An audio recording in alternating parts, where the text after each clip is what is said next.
As I go to pay tribute to Satyajit Ray on his centenary, I begin with a flash of memory. In the early 1970s, Sir Richard Attenborough was in town to shoot with Satyajit Ray for his film The Chess Players, Shatranj Ki Khiladi, playing Cheddarutram. And I had occasion to interview him for the new Indian TV which had come into being. And even as I posed my first question, right in the middle of my sentence, Sir Richard stopped me and said, "Repeat that word, that name, the way you said it, right." And I repeated it. And he loved the lilt, the flow of that sound Rai, rather than the more clipped Ray, which was how he was commonly described in the rest of the world. And I remember Sir Richard's warm holding my hand and making me repeat it more than once, the Rai. So let my tribute be to Satyajit Ray rather than Ray. This makes a point at the same time also, in the sense that there are so many ways of looking at Ray's lifelong adventure with cinema. Badly in love with cinema from his childhood. And the cinema that he loved, he adored, he cherished. And he ran away from school whenever he had a chance to watch these films in the city of Calcutta. They were Hollywood films of the 1930s. He watched them, he lapped them up. In about 2 years, he skipped classes and he watched more than 70 films in a single year. Somebody has just calculated. Even as he was enamored by Hollywood, the magic of the narrative, the actorial skills, even with primitive resources, the reality of the atmosphere, of the setting, of the places and the sites, the geography coming alive. There was one doubt, uncertainty that he also cherished. He would never make a film. He was determined in the Hollywood manner, which had by then become an industry, an elaborate capitalist industry, where all the actors, the directors, the screenplay writers were on the payroll of the studio, and they followed instructions, their freedom restricted at every point. Rai felt, even then, in his late teens, in his early 20s, that he would never make a film on those terms. It had to be free. He should be free to do as he liked and free to tell the stories freely in the manner he chose to tell them. And that Hollywood didn't allow. He had to wait till 1950, when on his first visit to Britain, he saw the Italian masterpiece, The Bicycle Thieves, by the Italian director Vittorio De Sica. The Second World War had devastated Italy, literally. The American bombers had laid the country waste. And the enormous studios that allowed and even entertained the American producers to come down and shoot old Italy and the landscapes, the seascapes of Italy. All these had just been destroyed, razed to the dust, literally, forcing the singer to come out of the streets and shoot the real, with real actors, not actors on the payroll of the studio or any company. As a matter of fact, the leading character, the hero, in a way, of Bicycle Thieves, Lamberto Maggiorani, went back to Brick Lane after the shooting was over. He never became a star. He never wanted to be a star. He never had the looks of a star even. But the reality of the life of an unemployed bricklayer in a devastated city, all that became a part of the cinema. And that gave rise, for the first time, the thought, well, there is another way of making films out of the real, out of the raw, naked truth. And that moved him to make his films. The first script he wrote on his way back from London to Calcutta by ship. The first draft, not a written out draft, but a drawn draft, a sketchbook of the images, the situations of Botticelli, the song, The Road, his first film. He chose a cameraman who had never handled a movie camera till then. He chose actors, some of them, who had never acted. He chose actors used to a completely different way of acting in different situations, made them do things that they had never done in their lives.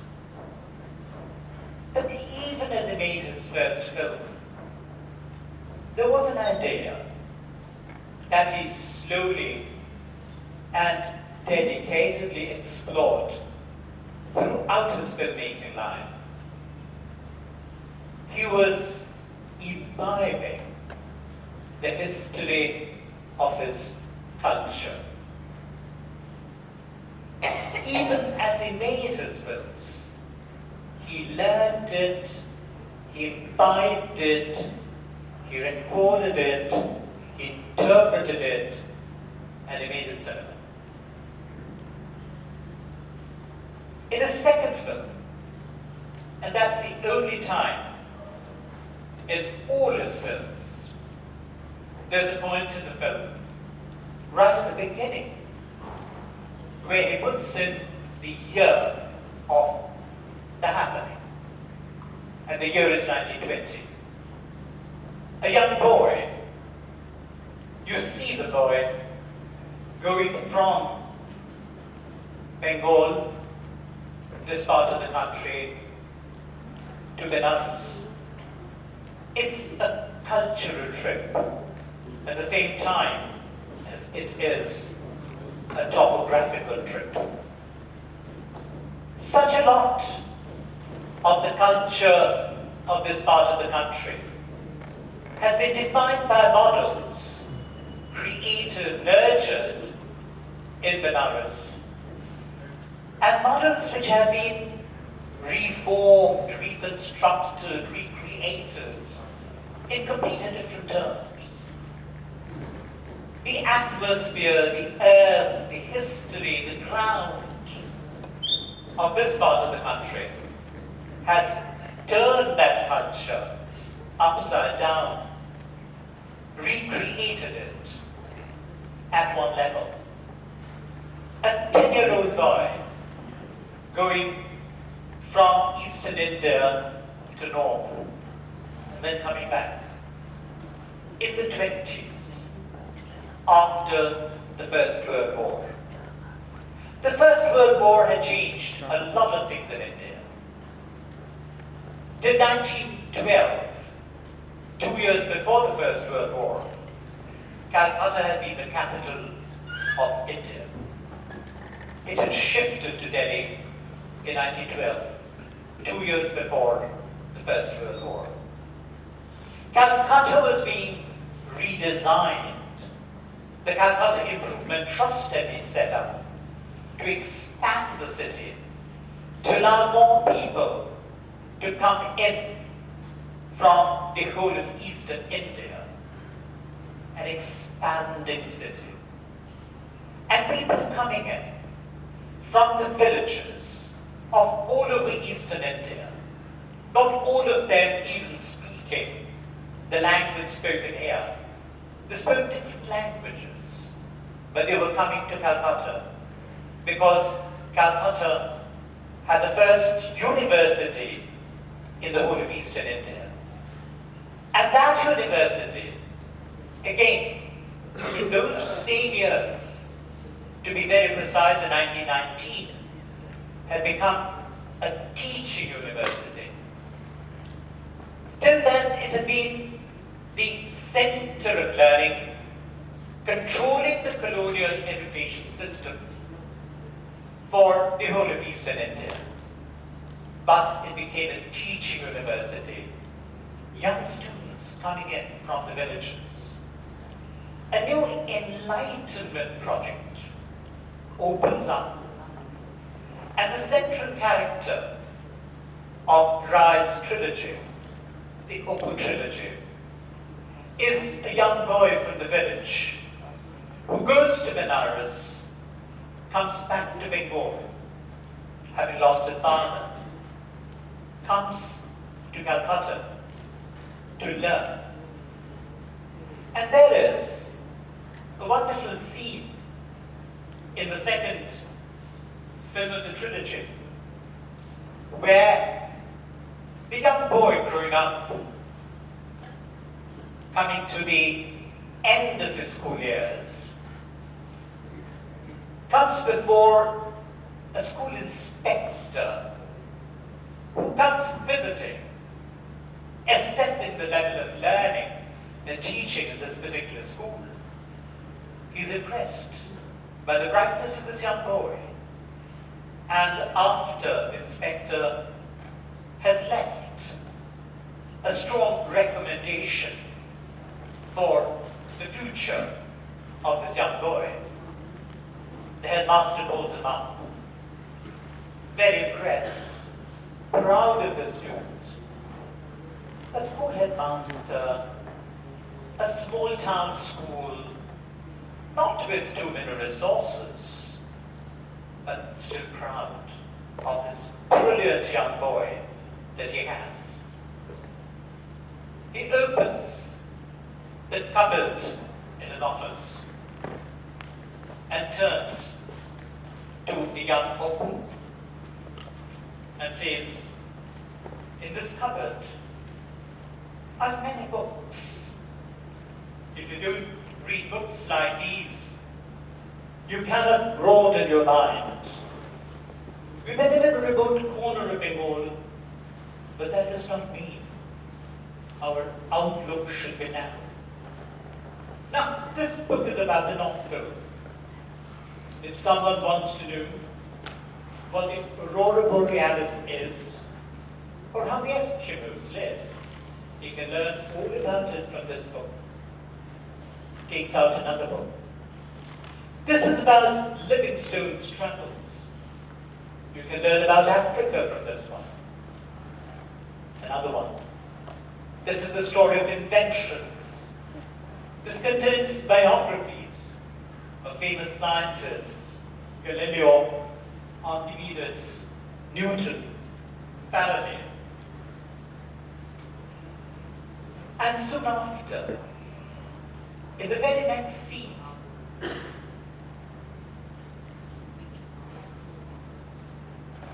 Opu sits with a pitcher of water and a small pot.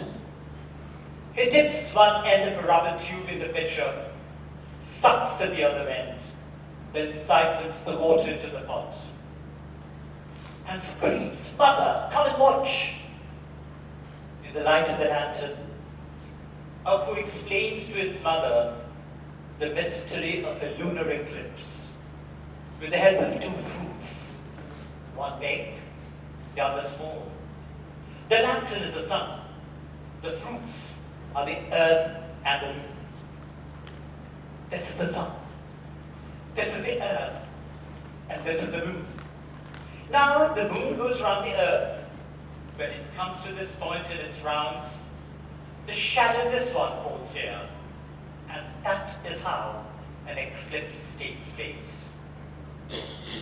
His only student is his mother.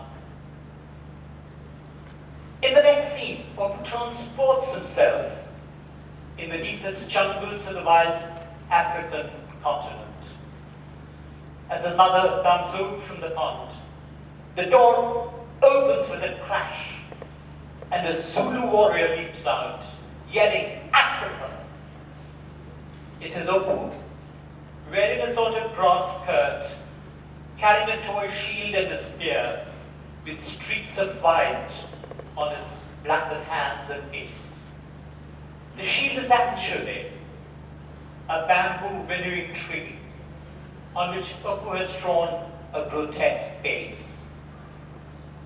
The mother puts the wet clothes down and goes after Opu, but Opu leaps around in the courtyard and runs out by the back door.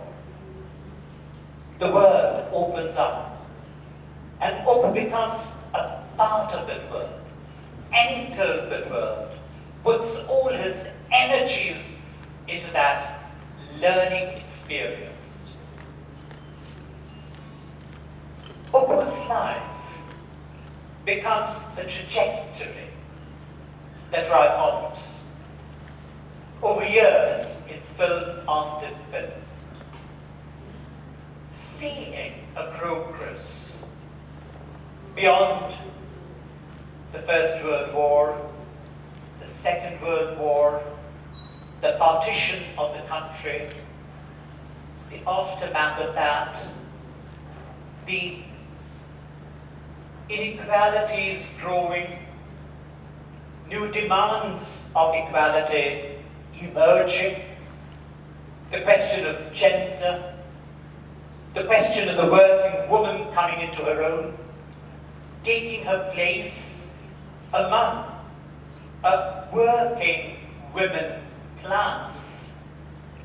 All these experiences following the course of history, a socio-cultural history of his generation and the generation following, growing after him. That becomes a force. With Opu, like Opu. Till in the 70s, crisis hits. He has a sense of the older values, the quest for knowledge, being crippled, being aborted cruelly by forces of capital, by forces of power, by forces of animosities of various kinds. A whole series of films bring in the sense of crisis, the Enlightenment project, the learning project, the expanding project, closing on itself. There comes a point in time when he virtually stops making films. I recall an interview in late 1981 when I asked him, why haven't you been making films more regularly? He tells me, I've come to a point, I've come to a state where my words do not reach. The values I cherished, the values I nurtured, the values I fed, they stand crippled, lost. I would like to go back to the children, write for them, draw for them, make fantasies for them, and let them start afresh, start anew. More and more, his later films will be for children. He would spend more time writing for children, drawing for children, for a future generation, to restore a warped future into the old, lost, forgotten, aborted Enlightenment project. And even then, he would go back from time to time into history, into the 19th century, into the old landmarks, and reach out to classes, backward classes, classes that have been denied their rights in the new democracy. One of his last great films was a short film on caste, on an Aboriginal worker exploited by his high caste master, and the cruelty of it leading to a horrible tragedy. A short, 1 hour long film, gripping and overpowerful. The sense of the gross injustice that remains unaddressed and unnoticed. As we remember on the centenary, we remember a man who dreamt, imagined great things, a visionary, was disappointed,